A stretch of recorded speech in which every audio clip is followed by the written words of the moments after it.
The Torah contains the true abundance of ritual purity, and as some would have it, hygiene laws. The ways to become unclean are many, and the methods of returning to cleanness particular and occasionally lengthy. We have the uncleanness we can get from unclean animals, the uncleanness of touching their corpses, the uncleanness of touching anything which has been touched by their corpses. We also have the uncleanness of childbirth and the long recovery period afterward. We have the many laws of leprosy, the careful examination by the priest, the possible isolation of the apparent patient. We even have the leprosy of objects, even the leprosy of walls in the home, which can make one unclean. We have the isolating, the cleaning, and even the destroying we need to do with such unclean objects. Chapter 15 of Leviticus is a true litany of uncleanness and methods of returning to purity. Not only does the bodily discharge make one unclean, but objects which the person with a discharge touches become unclean, and the person who touches those objects become unclean also.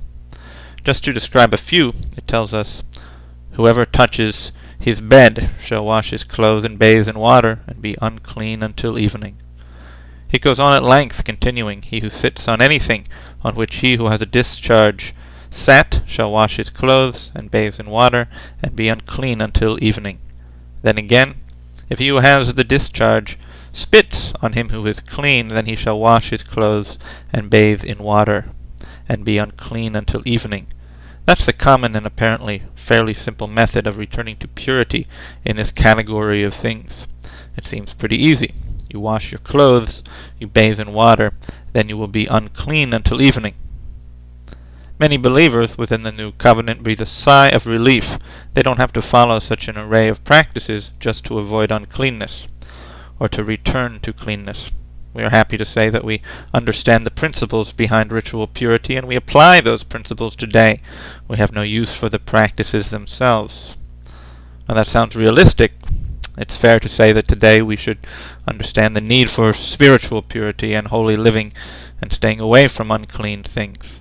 We also have good health and hygiene practices, some of which truly mimic the patterns found in Leviticus.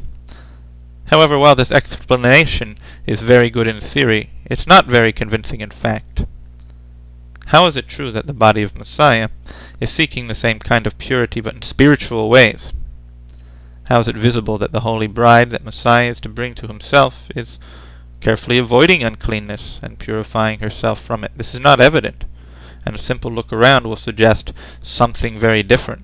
To put that in practical language, and to get specific, how is the Holy Bride of Messiah interacting with modern institutions which promote and perpetuate all variety of moral evils? How is it interacting with a society and mass media which promotes the humanistic worldview and either misrepresents or mocks the biblical one?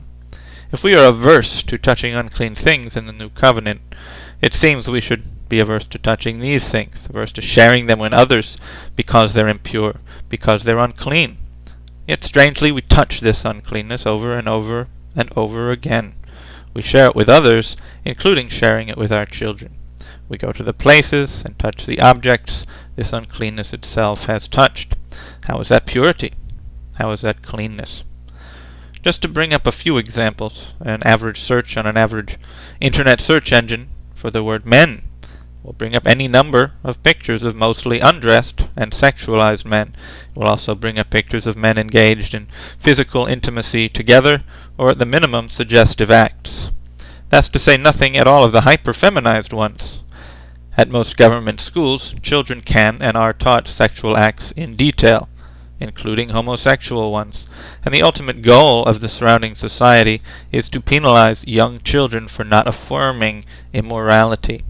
Of course, most of that sexual indoctrination has been going on for decades, and it is only the homosexual promotion which is relatively new. One more. You can walk into your average public library, and someone can legally be on a public computer there watching hardcore pornography. That's right, hardcore pornography. Now I think you get the idea, and of course I could go on at length, But let us agree, if the body of Messiah, his pure and holy bride, has a new covenant understanding of the purity we read about in Leviticus, then it should certainly include avoiding the many unclean things the world promotes. Yet I mean to go a step further than this common observation. I mean to also tell you this: the scale to which the world has embraced moral insanity is large enough that if we care about purity, if we care about cleanness, we will need our own institutions, our own businesses, and our own communities to do it. The idea that we will sanctify this society by participating in it on a large scale has failed. It looked good for a while, but it is a failure now. Therefore I am suggesting, and I would even say pleading, that we come together into our own communities for the sake of preserving moral virtue. I do not claim to have all the details of managing a project of that scale, but I believe it is necessary, and I invite you to consider it as our possible future, even our likely future. Forming our own communities to seek godly ways would certainly include many or all of these facets. Living close together, in some instances sharing living space and playing space. Writing up our own regulations for businesses, which allow the business owner and employees to follow good biblical ethics. Having our own education network, or turning entirely to homeschooling. Having our own financial system, including regulations based on biblical principles and ethics. Establishing our own local laws.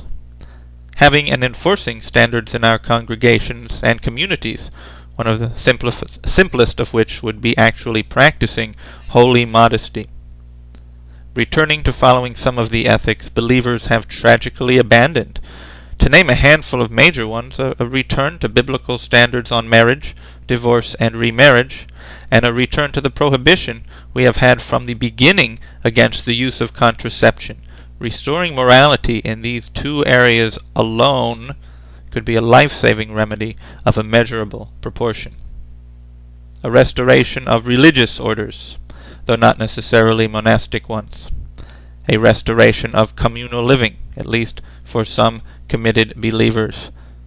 Caring for our extended family, not merely our immediate one. A return to the respect for biblical financial principles, such as the prohibition on usury. Having a heavy filter on mass media from the world at large, and a set of moral codes governing our own publications for print and pictures. Having a certain amount of separation of the sexes throughout the home, congregational, and community life.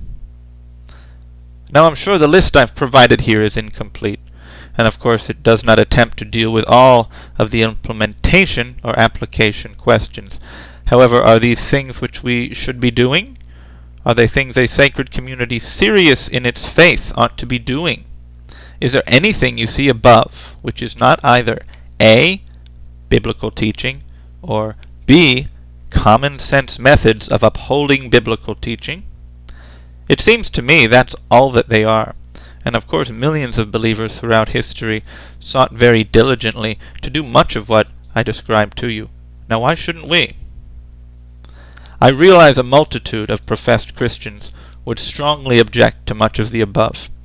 Yet isn't it this same multitude of professed Christians who have led us to where we are at right now?